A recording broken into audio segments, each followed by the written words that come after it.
پاکستان کی سیاسی اور پارلیمانی تاریخ میں صدر کے عہدے پر فائز ڈاکٹر عارف علوی نامی ایک شخص نے اپنے وزیر اعظم کی خوشامد کے نئے ریکارڈ قائم کرتے ہوئے اسے نہ صرف سیاسی تدبر کی ایک زندہ مثال قرار دے دیا بلکہ بین الاقوامی دنیا کو بھی یہ مشورہ دے ڈالا کہ اگر وہ کامیاب حکمرانی کے گر سیکھنا چاہتی ہے تو عمران خان کی شاگردی اور مریدی اختیار کر لے۔ ساری زندگی دانتوں کا علاج کرنے والے ڈاکٹر عارف علوی نے 13 ستمبر کو پارلیمنٹ کے مشترکہ اجلاس سے خطاب کرتے ہوئے خوشامد اور شاہ پرستی کی ایسی شرمناک مثال قائم کی جس کی نظیر پاکستان کی 74 سالہ پارلیمانی تاریخ میں تلاش کرنا ممکن نہیں۔ پارلیمنٹ کے مشترکہ اجلاس سے ڈاکٹر عارف علوی کا خطاب کسی صدر مملکت کا نہیں بلکہ کسی ایسے میراثی کا خطاب لگ رہا تھا جو زمین پر بیٹھ کر گاؤں کے چوہدری کی ٹانگیں دبا رہا ہوتا ہے۔ لیکن یہ بھی ایک تلخ حقیقت ہے کہ صدر مملکت اکثریتی پارٹی کی نظر عنایت کی وجہ سے ہی منتخب ہوتا ہے اور اس کی اپنی کوئی اوقات نہیں ہوتی۔ ماضی میں آصف زرداری کو چھوڑ کر ہم نے ممنون حسین اور رفیق تارڑ جیسے ڈمی صدر بھی دیکھے ہیں، لیکن عارف علوی نے تو کوئی دید لحاظ اور حیا شرم رکھے بغیر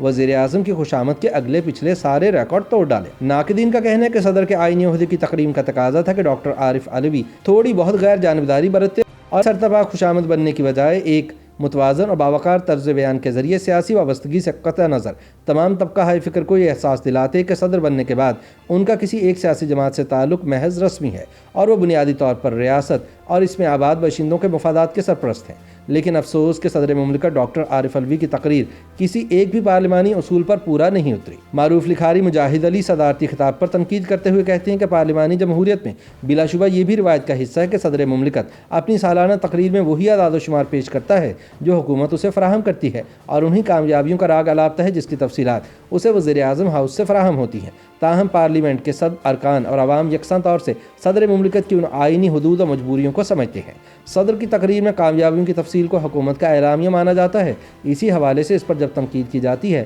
یا سوال اٹھائے جاتے ہیں تو یہ حکومت پر نکتہ چینی ہوتی ہے، ملک کا صدر اس کا نشانہ نہیں ہوتا۔ یہی وجہ ہے کہ پارلیمنٹ میں صدر کی تقریر کے بعد اپوزیشن لیڈرز کو رائے ظاہر کرنے کا موقع دینا بھی عالمگیر پارلیمانی روایت کا حصہ ہے۔ یہ موقع نہ تو گزشتہ پارلیمانی سال کے دوران فراہم ہوا اور نہ ہی اس بار اپوزیشن کے احتجاج اور واک آؤٹ کے باوجود یہ ضرورت محسوس کی گئی۔ ڈاکٹر عارف علوی نے اپنے خطاب کے دوران اپوزیشن لیڈروں کے احتجاج، نعرے بازی اور پھر واک آؤٹ کو پارلیمانی روایت کا حصہ سمجھ کر اس سے درگزر کرتے ہوئے اپنے عہدے کے شان و مرتبے کے مطابق رہنما تقریر کرنے کی بجائے اپوزیشن کو مخاطب کرنا بھی ضروری سمجھا۔ انہوں نے اپنی تقریر میں کہا کہ شور مچانے کی بجائے حقیقت تسلیم کرنا پڑے گی۔ آپ لوگ صبر کریں اور سنیں، عوام کو میری بات سمجھ آ گئی ہے، اب اپوزیشن کو بھی میری بات غور سے سننی اور سمجھنی ہے۔ موصوف نے کہا کہ حکومتی کارکردگی اور کامیابی کو شور شرابے سے نہیں روکا جا سکتا۔ گزشتہ 3 برسوں میں ملک و قوم میں بہت مثبت تبدیلیاں آئی ہیں۔ پاکستان درست سمت کی جانب اور معیشت ترقی کی جانب گامزن ہے۔ تاہم لطیفوں پر مبنی تقریر کرتے ہوئے ڈاکٹر عارف علوی یہ بھول گئے کہ حکومتی بیانیہ ہے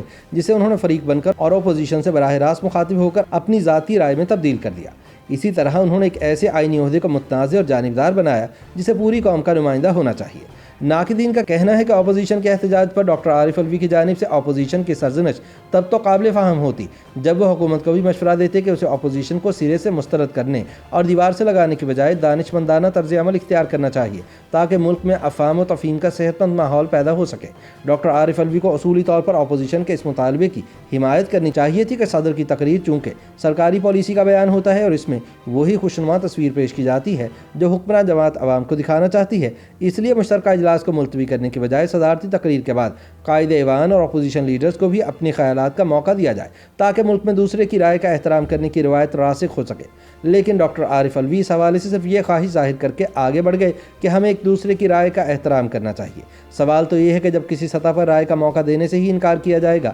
تو احترام کی فضا کیسے قائم ہوگی؟ مشترکہ اجلاس کے دوران پارلیمنٹ کے باہر ملک بھر کے صحافی میڈیا ڈیولپمنٹ اتھارٹی کے بارے میں حکومتی منصوبے کے خلاف احتجاج کر رہے تھے۔ صحافیوں کی تنظیم اور میڈیا کی صنعت سے وابستہ سب حلقوں کا متفقہ موقف ہے کہ نئی قانون سازی سے حکومت ملک میں میڈیا پر کنٹرول کی بدترین مثال قائم کرنا چاہتی ہے۔ اس قانون کے نفاذ اور تجویز کردہ میڈیا اتھارٹی کے قیام سے خبر کی غیر جانبدارانہ ترسیل اور متوازن رائے کا اظہار ممکن نہیں رہے گا۔ حکومت صرف اخبارات اور ٹیلی ویژن تک ہی نہیں بلکہ اظہار کے ہر فورم پر اپنا تسلط نافذ کرنے کا ارادہ ظاہر کر چکی ہے۔ اس صورتحال میں صدر مملکت ڈاکٹر عارف علوی نے پارلیمنٹ سے خطاب میں یہ فرمان جاری کر دیا کہ میڈیا فیک نیوز کے ذریعے عوام کو گمراہ کر رہا ہے۔ اس کے بعد انہوں نے ایک قرآنی آیت کا حوالہ دیتے ہوئے کہا کہ اللہ تعالیٰ بھی قرآن کریم میں فرماتا ہے کہ پہلے تحقیق کرو اور پھر بات کو آگے پھیلاؤ، جھوٹی خبروں کا سدجواب ضروری ہے۔ ناقدین کا کہنا ہے کہ فیک نیوز کی اصطلاح امریکہ کے سابق صدر ڈونلڈ ٹرمپ نے ایجاد کی تھی اور امریکی میڈیا کی تنقید مسترد کرنے کے لیے تواتر سے اس اصطلاح کا استعمال کیا تھا۔ اس کا نتیجہ ہے کہ امریکی معاشرہ اس وقت بری طرح تقسیم ہے اور ملک میں ایک ایسا طبقہ پیدا کر لیا گیا ہے جو متفقہ، مسلمہ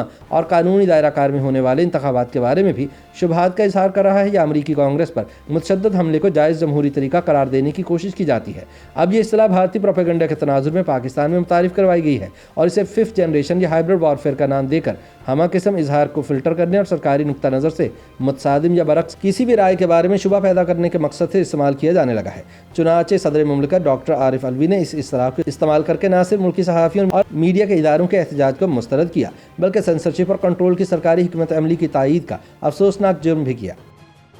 YouTube پر گوگلی نیوز دیکھنے کے لیے youtube.com کی سرچ بار میں googly news T V type کریں۔ گوگلی نیوز کے پیج پر سرخ رنگ کے سبسکرپشن والے بٹن پر کلک کرنا نہ بھولیے۔ YouTube پیج پر اپلوڈ ہونے والی ویڈیوز سے باخبر رہنے کے لیے بیل آئیکن پر کلک کیجیے۔ آپ کو ہر نئی ویڈیو کے بارے میں نوٹیفیکیشن موصول ہو جائے گا۔